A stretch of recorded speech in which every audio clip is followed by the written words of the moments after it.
आपके इस चैनल पर अब तक सोशल साइकोलॉजी, समाज मनोविज्ञान, साइकोपैथोलॉजी या मनोरोग विज्ञान, बेसिक साइकोलॉजिकल प्रोसेस, सांख्यिकी, स्टैटिस्टिक्स, रिसर्च मैथोलॉजी, शोध अनुसंधान, इन सभी से संबंधित नोट्स के वीडियोस अवेलेबल हैं। इनके साथ साथ एमसीक्यू टाइप क्वेश्चंस भी, ऑब्जेक्टिव क्वेश्चंस भी, जिसमें सोशल साइकोलॉजी से रिलेटेड, एबनॉर्मल साइकोलॉजी से रिलेटेड, पर्सनालिटी एवं मेंटल टेस्ट से रिलेटेड, स्टैटिस्टिक्स, सांख्यिकी से संबंधित, रिसर्च यानी शोध से संबंधित, गाइडेंस काउंसलिंग, परामर्शन एवं निर्देशन से संबंधित, इन्वायरमेंटल साइकोलॉजी और लास्ट में साइकोलॉजी प्रैक्टिकल से संबंधित कंप्लीट वीडियोस चैनल पर मिल जाएंगे। आपको इन वीडियोस के लिए सिर्फ यहाँ पर जो आपका वीडियो के नीचे टाइटल है, टाइटल के सामने आपको डिस्क्रिप्शन का एरो दिख रहा है, इस एरो पर आप क्लिक करेंगे, नीचे आपको सभी प्लेलिस्ट के लिंक प्रोवाइड हैं। आज की क्लास से हम एनवायरमेंटल कॉग्निशन, पर्यावरणीय संज्ञान चैप्टर स्टार्ट कर रहे हैं, जिसमें आज की क्लास में हम देखेंगे कि पर्यावरणीय संज्ञान क्या होता है, उसकी परिभाषा क्या है और उसकी प्रमुख विशेषताओं के बारे में जानेंगे। तो चलिए स्टार्ट करते हैं आज की क्लास। सबसे पहले बात करते हैं कि संज्ञान के बारे में। तो यहाँ पर बताया गया है कि मनुष्य को अपने जन्म से, जैसे हम सभी अपने जन्म से ही अपने एनवायरनमेंट के बारे में जानकारी नहीं प्राप्त कर सकते, या अपने जन्म से ही हमें अपने एनवायरनमेंट के बारे में, अपने पर्यावरण के बारे में, अपने आसपास के बारे में जानकारी नहीं प्राप्त होती है। ये कब प्राप्त होती है? जैसे जैसे हम बड़े होते हैं, हमारी जानकारी बढ़ती है, वैसे वैसे हमें अपने एनवायरनमेंट के बारे में, अपने आसपास की वस्तुओं के बारे में, व्यक्तियों के बारे में, हमारे आसपास में जो घटनाएं होती हैं उनके बारे में हमें ज्ञान प्राप्त होता है।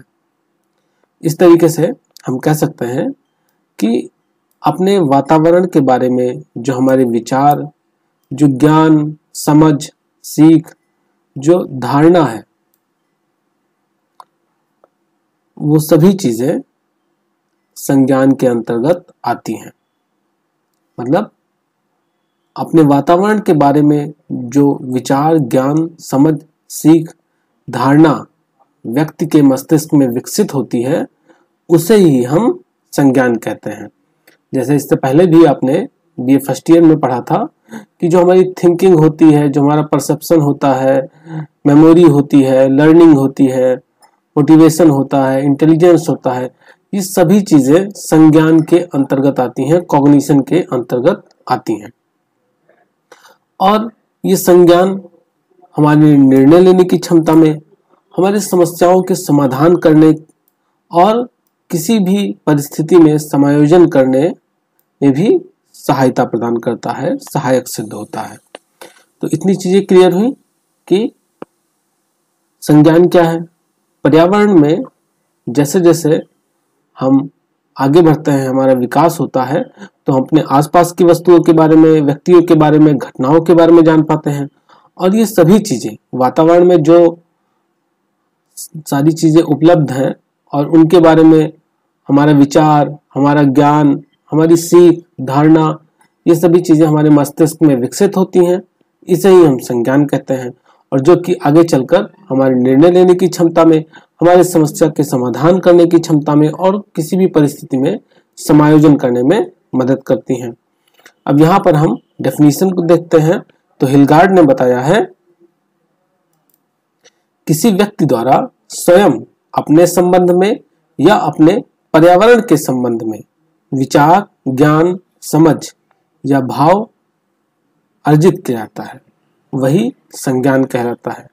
मतलब एक व्यक्ति अपने बारे में सेल्फ परसेप्शन, सेल्फ नॉलेज, अपने बारे में और अपने आसपास के बारे में, अपने आसपास का जो उसका पर्यावरण है, जो वातावरण है, उसके बारे में उसके क्या विचार हैं, वो कितना नॉलेज रखता है, कितनी समझ है उसके अंदर और उसका क्या भाव है, ये सारी चीजें संज्ञान के अंतर्गत आती हैं। ये सभी चीजें संज्ञान कहलाती हैं।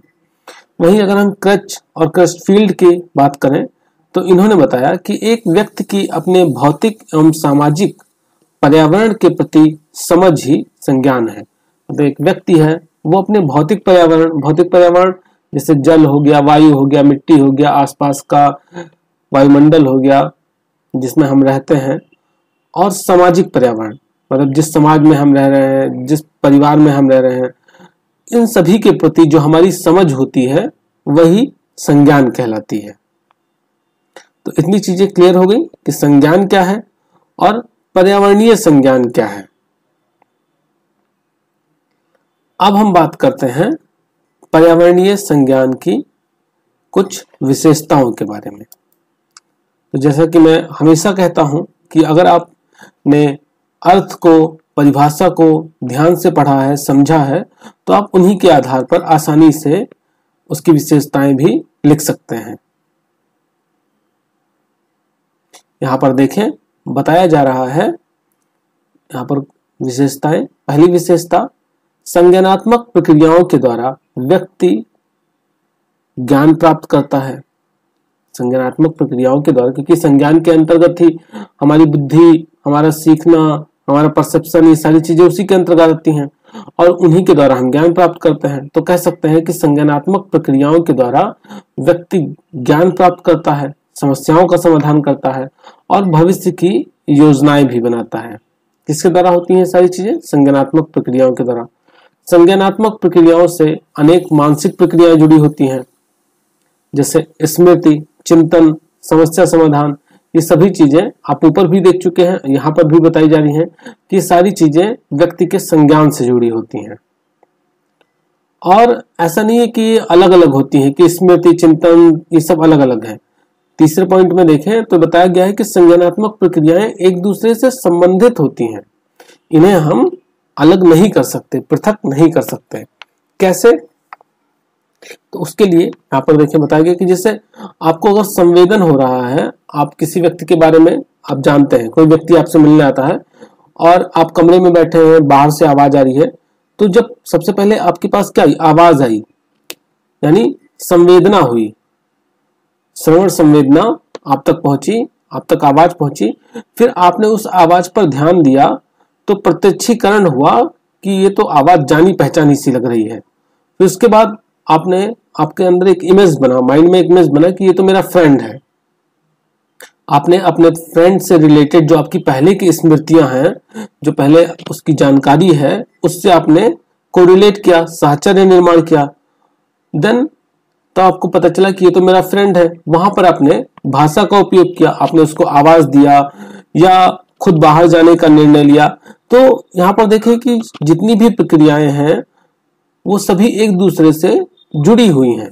जब भी हम कोई कार्य करते हैं तो इनमें सारी चीजें सम्मिलित होती हैं। तो इसलिए यहाँ पर कहा गया कि संज्ञानात्मक प्रक्रियाएं एक दूसरे से संबंधित होती हैं, इन्हें हम पृथक नहीं कर सकते हैं।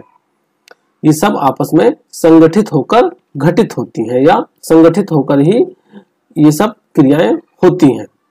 उसके बाद आगे देखें तो बताया जा रहा है कि संज्ञानात्मक प्रक्रियाएं सक्रिय होती हैं। सक्रिय होती हैं मतलब कि लगातार चलती रहती हैं। आप देखें, आप लगातार कुछ ना कुछ सोचते रहते हैं, हमारा माइंड कुछ ना कुछ सोचता रहता है, कुछ ना कुछ दिमाग में चलता रहता है और हमारी सोच संज्ञान के अंतर्गत आती है। तो इसलिए हम कह सकते हैं कि संज्ञानात्मक प्रक्रियाएं सक्रिय होती हैं, क्योंकि व्यक्ति अपने वातावरण से विभिन्न सूचनाएं प्राप्त करने के लिए उत्सुक रहता है। आप देखिए, कहीं जब जाते हैं, कहीं ट्रेवल करते हैं, तो आप खिड़की के पास अगर बैठे हैं तो आप चारों तरफ देखते रहते हैं, कौन सी चीजें हैं, क्या चीजें हैं, हर चीज के बारे में आपके अंदर एक जानने की उत्सुकता होती है।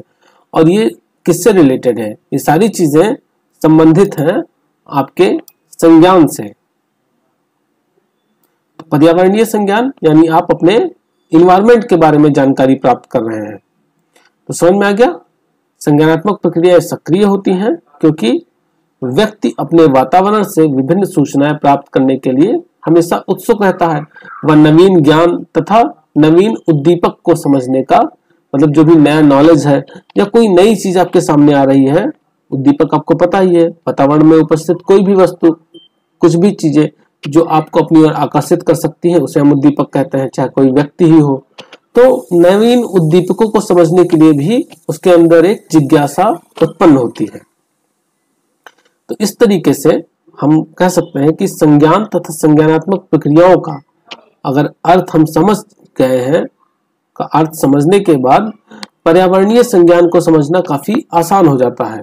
क्योंकि पर्यावरणीय संज्ञान यानी आपका अपने पर्यावरण के प्रति क्या जानकारी है, आप अपने पर्यावरण के बारे में क्या जानते हैं, आप अपने आसपास जहां पर आप रह रहे हैं उसके बारे में क्या जानते हैं, वो भी आप आसानी से जान जाएंगे। क्योंकि संज्ञान का पर्यावरण से सीधा संबंध होता है, आपको देखिए बताया जा रहा है। और पर्यावरण का बोध होने के बाद ही व्यक्ति यह निश्चित कर पाता है कि वह किस क्षेत्र में रह रहा है, जिस क्षेत्र में रह रहा है वहां पर मौसम कैसा होगा, कैसी चीजें होंगी, या किस नगर में रह रहा है, या गांव में रह रहा है कि पहाड़ पर रह रहा है। ये सारी चीजें जब वो व्यक्ति अपने पर्यावरण के बारे में जानेगा और उस व्यक्ति के अंदर संज्ञान विकसित हो चुका होगा, तभी वो इन दोनों को मिलाकर पर्यावरणीय संज्ञान का इस्तेमाल करके ये जान पाएगा कि वो कहाँ पे रह रहा है और उसके आसपास में कैसी परिस्थितियां हैं। तो अपने सामाजिक पर्यावरण के संज्ञान के फलस्वरूप उसे अपनी सामाजिक स्थिति का पता चल जाता है। तो आज की क्लास में हमने देखा कि संज्ञान क्या है, पर्यावरणीय संज्ञान क्या है, उसकी परिभाषा क्या है और इसकी विशेषताएं क्या है। नेक्स्ट क्लास में हम बात करेंगे नेक्स्ट टॉपिक की। तब तक के लिए